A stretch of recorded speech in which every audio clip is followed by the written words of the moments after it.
Gifting বা দানের দ্বারা অন্যেরা পরিপক্ক হবে এবং তারপরে তারা বাইরে যাবে।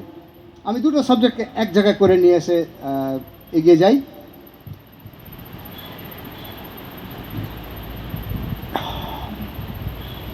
প্রথম করিন্থীয় তার 12 অধ্যায় 27 এবং 28 পদে পৌল বলছেন, তোমরা খ্রিস্টের দেহ এবং এক একজন এক একটি অঙ্গ, আর ঈশ্বর মণ্ডলীতে প্রথমত প্রেরিতগণকে, দ্বিতীয়ত ভাববাদীগণকে, তৃতীয়ত উপদেশকগণকে স্থাপন করিয়াছেন, তৎপরে নানাবিধ পরাক্রম কার্য, তৎপরে আরোগ্য সাধক অনুগ্রহ দান, উপকার, শাসনপদ, তারপরে নানাবিধ ভাষা, এই সমস্ত দিয়েছেন, যেন তিনি সেই মণ্ডলী তাহার দেহ তাহার পূর্ণতার স্বরূপ, যিনি সর্ববিষয়ে সমস্তই পূর্ণ করেন। আর তিনি এই দানগুলো মণ্ডলীর মধ্যে দিয়েছেন। আজকে আমি চ্যালেঞ্জ করতে চাই আশ্রয়গিরি মণ্ডলী বা যে কোনো মণ্ডলী আমরা রিপ্রেজেন্ট করছি এখানে, আমাদের মণ্ডলীতে ঈশ্বর কেবল পাস্টারের গিফট দেননি। আমি একটু ভেতরে ঢুকছি, আমাকে ক্ষমা করবেন, একটু ভেতরে ঢুকছি আমি, ওকে, মণ্ডলীর ঘরের ভেতরে ঢুকছি। অনেক মণ্ডলীতে কেবল পাস্টারের সিঙ্গেল রোল রয়েছে। পাস্টার বেচারা সব কিছু করে, পাস্টার সব কিছু করে, ওই মণ্ডলী হ্যান্ডিক্যাপ হবে, বেশি এগোতে পারবে না। যিশু কষ্টমষ্ট করে 12 জনকে তৈরি করেছিলেন। এই 12 জনের মধ্যে কাইন্ড অফ 10% to 12% ফেলিয়ার ছিল। জিহুদা বিশ্বাসঘাতকতা করেছিল। যিশু যদি 12 জনকে তৈরি করতে ওনার 3.5 বছর লেগে গেছে, তারপরে উনি বলছেন আমার কার্যকে তোমরা ছড়াবে, আমি যা করেছি সেটাও করবে, আমার থেকে বেশি করবে। আর এটা হয়ে যাচ্ছে। আজকে এক একজন পাস্টার, এক একজন অ্যাপোস্টল, এক একজন মিরাকল ওয়ার্কার। যিশু যতজনকে আরোগ্যতা দেননি তার 3.5 বছরে, আজকে যিশুই দিচ্ছেন তাদের মাধ্যমে লক্ষ লক্ষ লোককে। ওকে, সো মণ্ডলী যদি আমরা এক্সপ্যান্ড করতে চাই, আমি আজকে একটা শব্দের উপরেই ঈশ্বরের বাক্যকে দেওয়ার চেষ্টা করছি, এক্সপ্যান্ড। সেদিন মণ্ডলী এক্সপ্যান্ড হতে আরম্ভ করবে যখন মণ্ডলীতে লিডারশিপ এবং গিফটিংগুলোকে খুঁজে পাওয়া যাবে এবং তাদেরকে অথরিটি দেওয়া হবে মণ্ডলীতে ব্যবহার করার জন্য, যে আর ওই অধিকারের দ্বারা মণ্ডলী পরিপক্ক হবে, ম্যাচিওর্ড হবে। একজন কতজনকে টানতে পারেন? আমি উদাহরণস্বরূপ বলছি, ওকে, খুব লো লেভেল উদাহরণ বলছি। আমাদের এখানে প্রায় 6 জন পুরুষ সামনে রয়েছেন, ওকে, পাস্টাররা রয়েছেন। আমি একা, যদি সত্যিকারে তারা বসে আছেন, ওরা উঠতে চাইছেন না ওখান থেকে, আত্মিকভাবে মণ্ডলীর লোকেরা ওইভাবেই থাকেন, আমি একা কতজনকে টেনে এখানে আনতে পারি? ইটস এ প্র্যাকটিক্যাল উদাহরণ।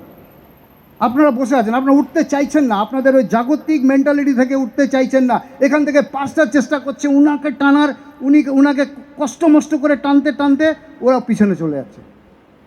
আর ওখানে যদি 10 জন লিডার এখানে চলে আসে, এই 5 জনকে টানতে কতক্ষণ সময় লাগবে? Which is true in nature, it is true in our spiritual life.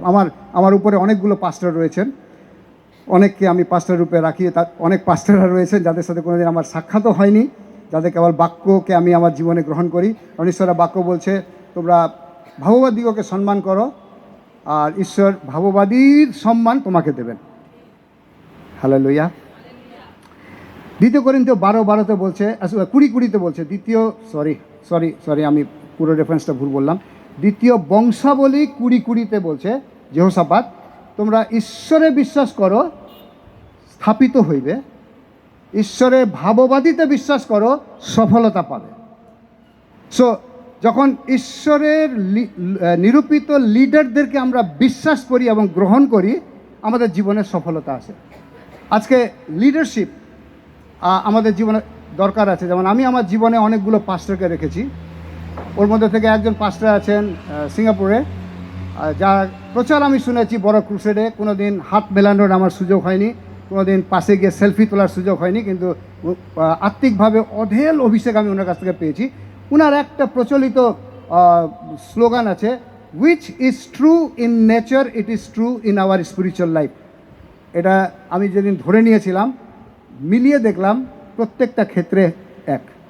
কারণ আত্মিক জীবনটা পরে আরম্ভ হয়েছে, আগে নেচার আরম্ভ হয়েছিল ঈশ্বরের দ্বারা। পাপ ঢোকার পরে এই আত্মিকতাটা ঢুকেছে। তো ঈশ্বরের দ্বারাই নেচার, ঈশ্বরের দ্বারাই আত্মিকতা। So principle is same. আপনি নেচারের সাথে মিলিয়ে নেবেন আত্মিক নেচারে যা প্রিন্সিপাল, ওখানে আত্মিক জীবনের প্রিন্সিপালিটিস একই। সো এটাই আমি উদাহরণ দিয়ে বোঝানোর চেষ্টা করছি যে একজন যেমন 5 জনকে টানতে অনেক কষ্ট হবে, ওখানে 10 জন যদি লিডার হয় তাড়াতাড়ি কাজ হবে। বাইবেল আরেকটা বলে, এবং ইন্ডিয়ান কনস্টিটিউশনকে আমি বাইবেলের সাথে এক করছি। বাইবেল বলে, যিশু বলছেন 2 সাক্ষ্য গ্রহণযোগ্য। আমি অন্যভাবে এই পথটাকে নিয়ে আসছি। পাস্টার এখান থেকে প্রচার করে যাচ্ছে যিশুই পথ, যিশুই, আরে ভাই তুই পরিবর্তন হ, ভাই এই রাস্তায় যাবি না, ভাই এটা কর এটা কর। অনেকে পরিবর্তন হয় না, কারণ একটা মুখ বলছে। কিন্তু ওইখানেই আরেকজন ওই মণ্ডলী থেকে যদি একই কথা একই ব্যক্তিকে বলতে আরম্ভ করে, আমি গ্যারেন্টি দিয়ে বলছি আমাদের মণ্ডলীতে এটা কাজ করে, যার জন্য আমরা আমাদের মণ্ডলীতে অঢেল লিডারশিপ তৈরি করছি। ওই একই বাড়িতে আমি যদি কিছু গিয়ে বলি, হয়তো শুনছে না, পাস্টার বলেছে, ওর নিজের স্বার্থ আছে, মণ্ডলী লোক বাড়াতে চায়, ওর স্বার্থ। কিন্তু ওইখানে আরেকজন বিজনেসম্যান যিনি বিশ্বাসী, উনি যদি ঈশ্বরের শক্ত আছেন, উনি একজন খ্রিস্টান লিডার, উনি গিয়ে ওনার বাড়িতে একই কথা বলছেন, তারপরের দিন ওই ভদ্রলোক মণ্ডলীতে আছে। 2 সাক্ষ্য গ্রহণযোগ্য। আর আপনি জানেন ইন্ডিয়ান কনস্টিটিউশনের যে ল, আমি মার্ডার করতে পারি, একটা সাক্ষ্য আছে, আমার কোনো ওটা সাক্ষ্য হালকা। 2 সাক্ষ্য 2 তরফ থেকে যদি আমার জন্য একই কথা বলে, আমার ফাঁসি হবে। সো 2 জনের কথা, যার জন্য ঈশ্বর ত্রিত্ব ঈশ্বর 3 জন একসাথে মিলে কাজ করে, পিতা ঈশ্বর, পুত্র ঈশ্বর, পবিত্র আত্মা ঈশ্বর। যিশু কখনো একা কাজ করে না, পবিত্র আত্মা কখনো একা কাজ করে না, পিতা ঈশ্বর কখনো একা কাজ করে না। যখন এই প্রিন্সিপালিটিসগুলো আমরা মণ্ডলীতে শিখে যাব, আমাদের মণ্ডলী বৃদ্ধি পাবে, পেতেই হবে। ওকে, সো আমরা হচ্ছে ঈশ্বরের এক দেহ, যেখানে অনেকগুলো অঙ্গ প্রত্যঙ্গ আছে, কেউ আঙ্গুল, কেউ পা, কেউ চোখ, কেউ নাক, কেউ মুখ। আর আমরা এইভাবে বৃদ্ধি পেতে চাই, যেটাকে পিতর এবং পৌল দুজনেই কয়েকটা গিফটিংয়ের কথা বলেছে। যেমন মণ্ডলীর মধ্যে গিফটিং হচ্ছে প্রেরিত, ভাববাদী, উপদেশক, পরাক্রম কার্য, আরোগ্য সাধক, শাসনপদ। না, অনেক মণ্ডলীতে পাস্টারি প্রিচার, পাস্টারি টিচার, পাস্টারি হিলার, পাস্টারি কাউন্সেলর। ওইখানে যদি ওই মণ্ডলীতে কোনো না কোনোভাবে যদি এই গিফটিংগুলো ভাগ করে দেওয়া যেতে পারে, এক একজন ঈশ্বর প্রত্যেকে দান দিয়েছে। আশ্রয়গিরি মণ্ডলীতে যদি 20 জন লোক থাকে, যদি 200 জন লোক থাকে, 200 × 4 800খানা গিফট আছে এই মণ্ডলীর মধ্যে। 20 জন যদি আছেন তো কমসে কম ওটাকে 4 দিয়ে গুণ করবেন, 80খানা গিফটিং এই মণ্ডলীতে আছে। বৃদ্ধি আমরা মণ্ডলীতে পাবো যেদিন আমরা আমাদের আয়নাকে দেখতে পারবো, প্রভু আমাকে এই গিফট দিয়েছে, আমি এটা আমার জায়গায়, আমার উপরে পাস্টার আছে, আমার উপরে লিডার আছে, তাকে ওভারটেক না করে ওইভাবে আমি কাজ করব একটা পিতা পুত্র পবিত্র আত্মার সিস্টেমে। হালেলুয়া, ওইখানে ঈশ্বর কাজ করবে। ওকে,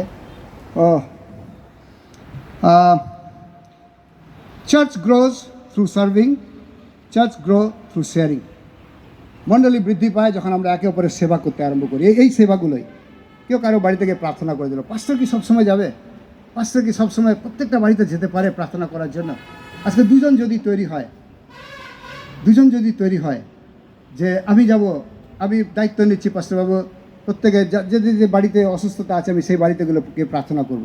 আপনি দেখবেন যাদের যে বাড়িতে ওই 2 জন গিয়ে প্রার্থনা করেছে, তারপরের রবিবারে ওই লোকেরা মণ্ডলীতে আছে। পাস্টারের কাজ খাওয়ানো, এবারে খাওয়াবে, তাদের সেবা করবে, ভালোবাসা দেবে, শিক্ষা দেবে, অনুযোগ করবে, সংশোধন করবে, আর মণ্ডলী বৃদ্ধি পাবে।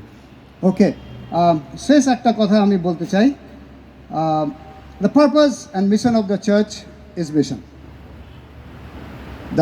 কারণ যিশু যখন মণ্ডলী স্থাপন করলেন, পিতরকে বললেন যে আমি যখন তোমরা আত্মা পাবে